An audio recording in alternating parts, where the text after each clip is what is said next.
Good morning, boys and girls. My name is Cheryl Mailer, and I'm here to read you the book, The Star-Spangled Banner. The Star-Spangled Banner is our national anthem for our beautiful flag that symbolizes our country.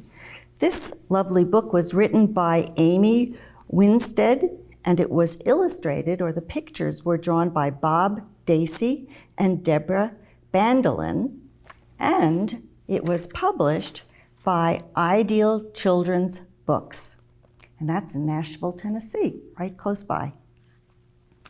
All right, here we go. The Star-Spangled Banner. Oh, say, can you see by the dawn's early light what so proudly we hailed at the twilight's last gleaming? Here we go with the book. Jed McTavish liked helping his older brother Nathan on his father's oyster boat. The boys had worked alone since their dad had joined the Maryland militia.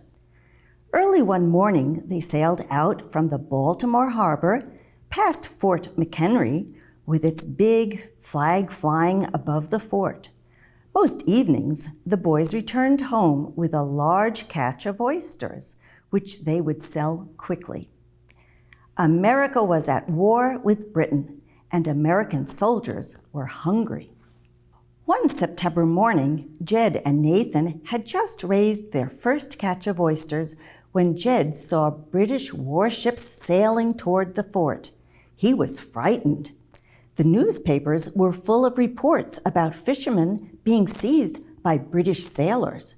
Worse than that, the British had burned the United States Capitol in Washington. Were they now heading toward Baltimore? Nathan, look, British ships, Jed called out. Quick, run up the sail, yelled Nathan. But it was too late. A British rowboat was headed for the boys. Halt, shouted one of the British sailors. In the name of the king, we are seizing your boat. He is no king of mine, Jed called back.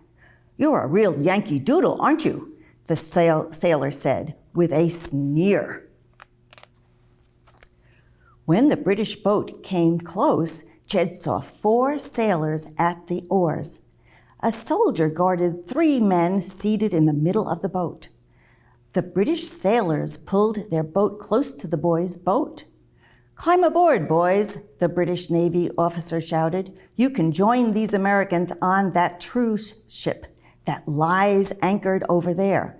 For now, you must watch as the King's Navy captures Fort McHenry. It won't be long. It may take longer than you think, said one of the prisoners. The British sailors motioned the boys into the crowded rowboat. As Jed climbed into the boat, one of the prisoners smiled at Jed and said, Greetings, young man. What's your name?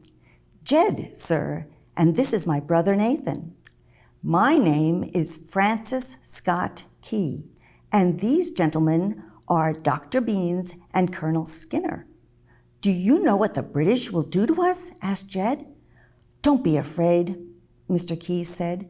Colonel Skinner and I have been aboard the British flagship to secure the release of Dr. Beans. The Admiral freed him, but will not allow us to return home until after the battle. Do the British intend to attack Baltimore? Asked Jed. Yes, replied Mr. Key. We must hope and pray that the flag over Fort McHenry still flies in the morning. The British boat delivered the Americans to the deck of the small ship that lay behind the British warships. Boom! Jed jumped as the first cannon shot roared from a British ship. Immediately, the cannons at Fort McHenry fired back, but their shots fell short of the British ships. The Americans would have a hard battle ahead. The British ships kept firing as the sun sank behind the fort. When the sky grew dark, the red glare of rockets swept through the night sky. The sound was so loud. Jed knew no one in Baltimore would sleep that night. Boom, boom, boom. Hour after hour, the cannons roared and rockets lit up the sky. Nathan curled up on the deck and went to sleep. The British guards were also napping, their muskets at their sides. Mr. Key paced the deck and watched each rocket as it burst in the air. Jed followed him step by step. "Where is your father, young man?" asked Mr. Key. "He is serving his country with the Maryland militia." "He was serving also with the oysters he supplied to the troops," Mr. Key said with a smile. "Yes, sir, but my father knows the harbor better than anyone.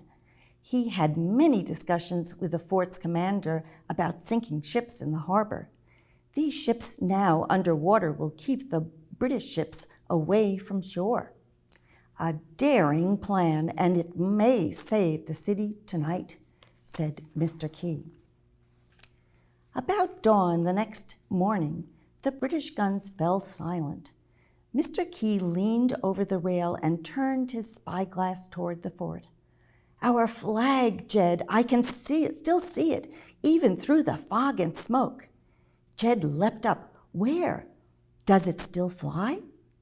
Mr. Key handed Jed his spyglass and pointed toward the fort. Jed looked through the glass, and the gray, rainy day seemed to brighten just a little. "The stars and stripes still wave," he shouted. Then Jed turned to look at the British ships. They were heading out to sea, their guns empty and still. The Americans still held Fort McHenry. Just then, Mr. Beans woke up. Mr. Key pointed toward the American flag, and Dr. Beans let out a mighty hooray. This woke up Nathan and the guards. They looked first at the fort and then at the ship sailing away.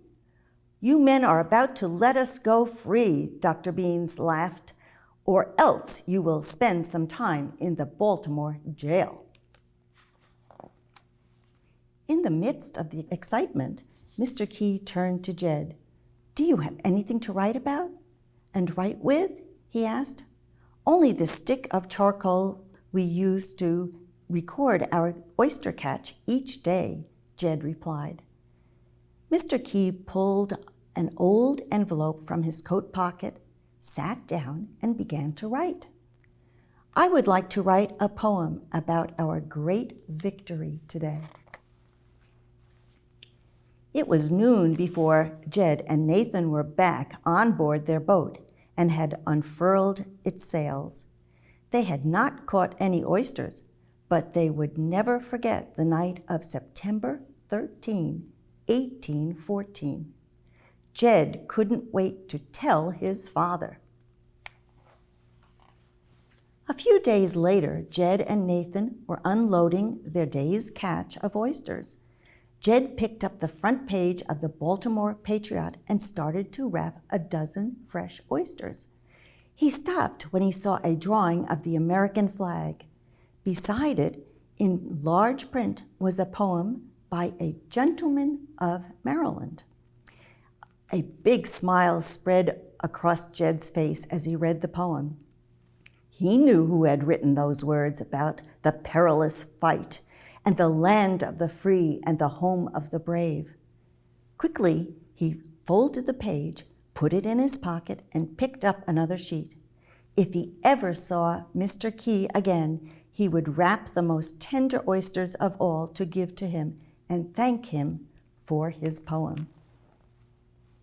And the Star-Spangled Banner is, "Oh, say can you see by the dawn's early light what so proudly we hailed at the twilight's last gleaming, whose broad stripes and bright stars through the perilous fight o'er the ramparts we watched were so gallantly streaming, and the rockets' red glare, the bombs bursting in air, gave proof through the night that our flag was still there.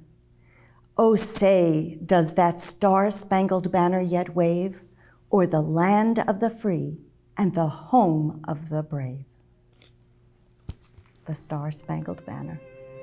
Thank you.